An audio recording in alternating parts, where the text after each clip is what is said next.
तो हेलो दोस्तों, आपका फिर से स्वागत है एक नए वीडियो में एक नए नज़र के साथ, जिसका नाम है जनतंत्र का जन्म। क्या नाम है? जनतंत्र का जन्म। जनतंत्र, ठीक है, जनतंत्र का जन्म। इस चैप्टर में हम देखेंगे जितने भी सब्जेक्टिव क्वेश्चन आंसर होंगे वो सारे क्वेश्चनों को हम कवर करेंगे।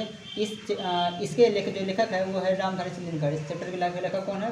रामधारी सिंह दिनकर। अगर आपसे पूछेगा कि जनतंत्र के जन्म, जनतंत्र का जन्म, इस चैप्टर के कहानीकार कौन है? इस कहानी के लेखककार कौन है? रामधारी सिंह दिनकर। रामधारी सिंह दिनकर, जो कि बिहार के थे, ठीक है। और इन्हें बेस्ट अवार्ड मिला था बिहार भारत सरकार के द्वारा, ठीक है। कवि के लिए सबसे श्रेष्ठ माने जाते हैं, जो कि बिहार के थे, ठीक है। और बिहार बोर्ड में इससे क्वेश्चन बहुत ज़्यादा पूछा जाता है। तो इसी में जितने भी सब्जेक्टिव क्वेश्चन आंसर है वो सारे क्वेश्चनों को हम लोग देखेंगे। तो वीडियो को बिल्कुल भी क्लिप ना करें और वीडियो को एक तरफ से उतार दीजिए। आपको साथ में कलम को भी रखना है और साथ में साथ आपको उतारते जाना है, ठीक है। ठीक है, पहला क्वेश्चन क्या है? पहला क्वेश्चन आपका हो गया, कवि की दृष्टि में समय के रथ का घर घर नाद क्या है? स्पष्ट करें। तो इसका देखिए आंसर क्या जाएगा? कवि ने सदियों से राजतंत्र को शासित जनता की जागृति को उजागर करते हुए समय के चक्र की ओर लोगों का ध्यान आकर्षित किया है। राज सिंहासन पर प्रजा आरूढ़ होने जा रही है। समय की पुकार ही क्रांति की राखनाद के रूप में रथ पर घर घर नाद है, ठीक है। इसके अगला क्वेश्चन क्या होगा? क्वेश्चन नंबर 2 आपका हो गया। क्वेश्चन नंबर 2 क्या कर रहा है? क्वेश्चन नंबर 2 है, कवि के आरंभ में कवि भारतीय जनता का वर्णन किस रूप में करता है? ठीक है, इसका आंसर क्या जाएगा? कविता के आरंभ में कवि ने भारतीय जनता की सरल एवं विनीत छवि का वर्णन किया है।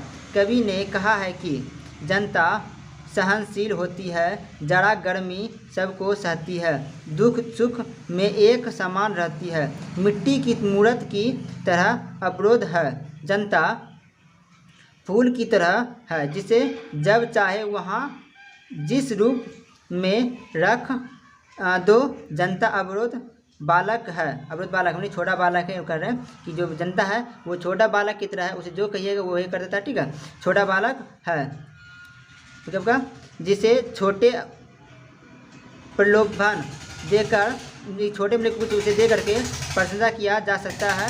अर्थात भारत की भोली भाली जनता असहनीय पीड़ा को चुपचाप सहकर भी मूक बनी रहने वाली है। राजा द्वारा शोषित होने पर भी प्रतिकार नहीं करती है। अगर सरकार जो है, सरकार इस पर कुछ इस पर अवरोध करता है, इसे शोषित किया जाता है, तो फिर भी इस पर जनता कुछ करती नहीं है। इसका देखिए अगला क्वेश्चन है, क्वेश्चन नंबर 3 क्या हो गया? क्वेश्चन नंबर 3 का आपका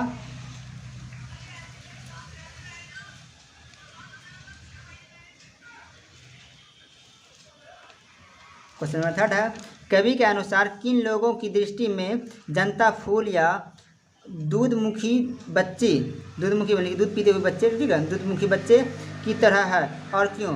कवि क्या कहकर उनका प्रतिपादन करता है? तो इसका देखिए आंसर क्या जाएगा?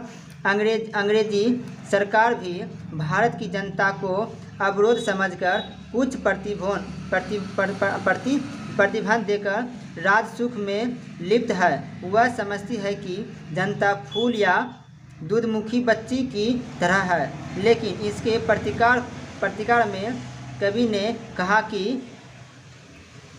कि जब भोली लगने वाली जनता जाग जाती है,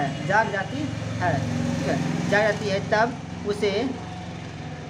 उसे अपने में निहित शक्ति का आभास हो जाता है, तब जनतंत्र हिल जाता है। इसका मतलब क्या हो गया? अगर सोई जनता है, अगर उसे जगाते हो, अगर कोई सोए हुए, अगर शेर सोया हुआ तो उसे कमज़ोर ना समझे, ठीक है। अगर शेर सोया हुआ उसे कमज़ोर ना समझे, नहीं तो जब पहाड़ करेगा तो किसी को छोड़ेगा नहीं, ठीक है। इसका अगला क्वेश्चन क्या हो गया? क्वेश्चन नंबर 4 हो गया, कवि जनता के स्वप्न का किस तरह चित्र खींचता है? ठीक है, इसका आंसर क्या जगह? भारत की जनता सदियों से, युगों से राजा के अधीनस्थ रही है, ठीक है, राजा के अधीन, इसका मतलब राजा का अधीन रहा है। लेकिन कवि ने कहा कि चिरकाल से अंधकार में रह रही जनता जनतंत्र को उखाड़ फेंकने के स्वप्न देख रही है। जनतंत्र समाप्त होगा और जनतंत्र राजतंत्र समाप्त होगा और जनतंत्र कायम होगा। राजा नहीं बल्कि प्रजा रहेगी। ठीक है, इसका देखिए अगला क्वेश्चन हो गया, इसका क्वेश्चन नंबर 5 हो गया। इसका क्वेश्चन नंबर 5 क्या है? क्वेश्चन नंबर 5 इसका बोल रहा है। ठीक है, क्वेश्चन 5 है विराट जनतंत्र का सब स्वरूप क्या है? कवि किसके सिर पर मुकुट घेरने की बात करता है और क्यों? इसका आंसर क्या हो जाएगा? कवि के शब्दों में अब विशाल राष्ट्र भारत में जनतंत्र का समय आ गया। कवि 33 करोड़ जनता के सिर पर मुकुट धरने की बात करता है। ठीक है, क्योंकि यहाँ उसने अलग रहना चाहिए। ठीक है, उसी ने अपनी आज़ादी के लिए कष्ट सहे हैं। अतः इन मुकुट के हकदार एक राजा नहीं बल्कि वही जनता है जिनके बलिदान से आज भारत आज़ाद होने जा रहा है और जनतंत्र का और नीचे जनता है जिनकी बलिदान से आज भारत आज़ाद होने जा रहा है और जनतंत्र का शासन होने जा रहा है। ये क्वेश्चन नंबर 5 किया गया। इसका जो क्वेश्चन नंबर 5 है ये बहुत ज़्यादा इंपॉर्टेंट है। ठीक है, कवि की दृष्टि में आज के देवता कौन है और वे कहाँ मिलते हैं? तो ये बहुत ज़्यादा इंपॉर्टेंट क्वेश्चन है, इसको देख लीजिए। ठीक है, कवि ने भारतीय प्रजा को खून पसीने बहाकर देशहीन का कार्य करती है, जिसके बल पर देश में खुद संपदा स्थापित होता है। किसान मजबूत जो स्वयं आहूत होकर देश को खुशी बनाते हैं को आज का देवता कहा गया है। अर्थात भारत की जनता को और भारत के जो किसान हैं उसे आज का देवता कहा गया है। इसका क्वेश्चन नंबर 7 हो गया, जो बहुत ज़्यादा इंपॉर्टेंट है, लास्ट क्वेश्चन है इस चैप्टर का। ठीक है, इसको एक बार देख लेते हैं, उसके बाद वीडियो को समाप्त किया जाएगा। कविता का मूल भाव क्या है?